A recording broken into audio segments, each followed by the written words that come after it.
Before focusing on Chip Carson, it helps to know the unusual series that introduced him.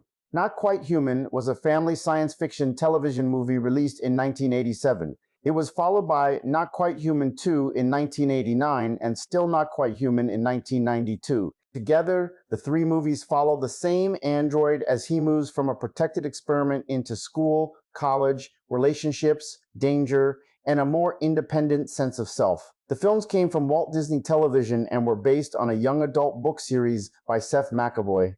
They are lighter and more comedic than many modern artificial intelligence stories, but their central question is still familiar. What happens when a machine is built to resemble a person and then becomes part of a family? Chip is a teenage-looking android created by scientist Dr. Jonas Carson, played by Alan Thicke. Jay Underwood portrays Chip in all three films, which gives the character continuity as his situation changes. Jonas does not introduce him to the world as a machine. Instead, Chip is presented as his son and as the brother of Becky Carson, played in the first two films by Robin Lively. That public identity begins as camouflage, but the family relationship becomes more meaningful than a simple cover story. Chip lives in their home, depends on them, protects them, and slowly learns how people communicate. Even though he was assembled rather than born, his place in the Carson family becomes the emotional center of the trilogy. Chip can remember information precisely, calculate quickly, and perform physical tasks beyond an ordinary teenager. Those abilities do not make social life easy. Like many fictional synthetic characters, he initially takes language very literally. He can understand the words in a sentence while missing sarcasm, embarrassment, attraction, or the reason someone is hiding what they really feel.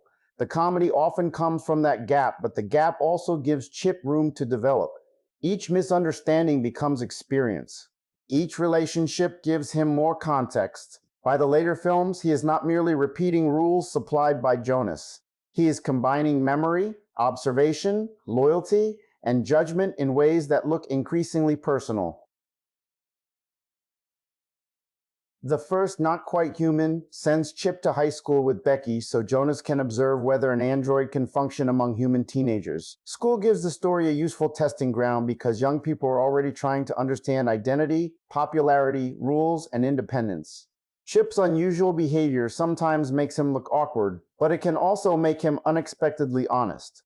The larger danger comes from people who recognize the commercial or strategic value of an android that can pass for human.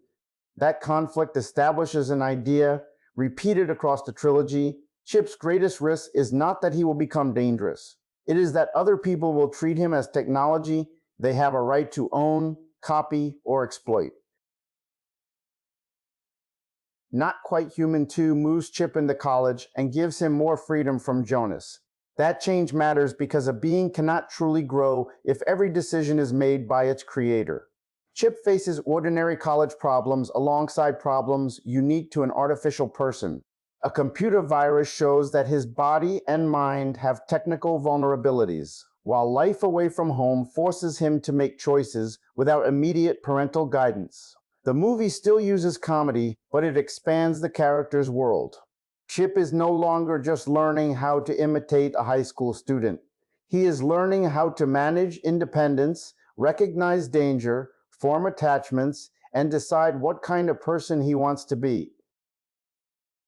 The second film also introduces Roberta, an android created by another scientist. Her presence is important because it prevents Chip from being the only synthetic being in the story. Chip is attracted to her, which opens questions the first film could only hint at. Is affection less meaningful because both participants were manufactured? Does similar construction make them naturally compatible, or are their personalities and histories more important? The movie does not turn those questions into a complicated philosophical lecture, but it allows two artificial characters to respond to one another as individuals. Roberta is not simply a female version of Chip, and Chip's feelings are treated as part of his continuing development rather than as a technical malfunction. Still Not Quite Human gives the trilogy a somewhat darker and more adventurous ending. Jonas attends a robotics convention and is kidnapped by a man who wants his knowledge of android technology. An artificial duplicate is used to replace him, but Chip notices that the replacement is not his father.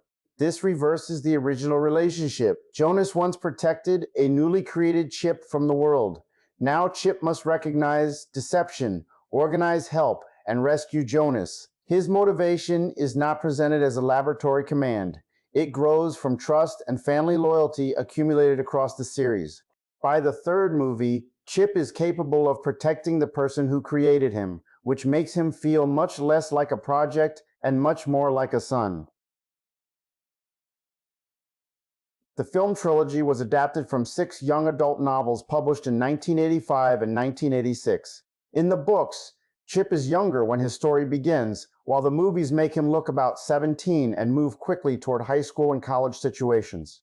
Adaptation also changes specific plots, supporting characters, and the balance between comedy and danger. Yet the core remains recognizable. Jonas creates an android, hides his true nature, and tries to help him learn among people.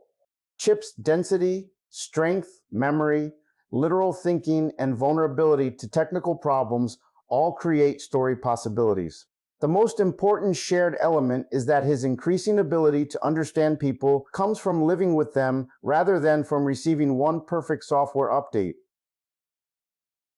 Chip is synthetic, but the movies repeatedly give viewers reasons to think of him as a person. He has continuity across years. He remembers earlier relationships. He can be surprised, hurt, loyal, protective, curious, and uncertain.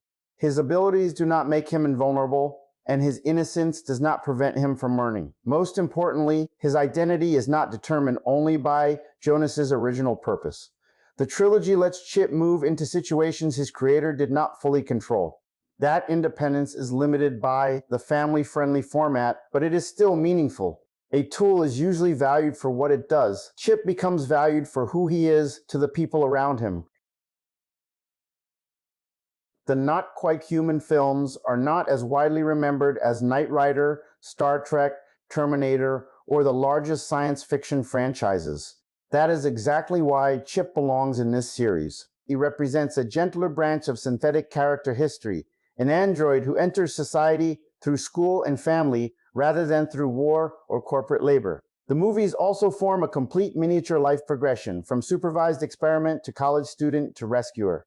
For viewers interested in older stories about artificial people, the trilogy is worth looking up. My closing question is this. When you remember Chip Carson, did he feel mainly like a robot learning to be human, a teenager with an unusual body, or both at the same time?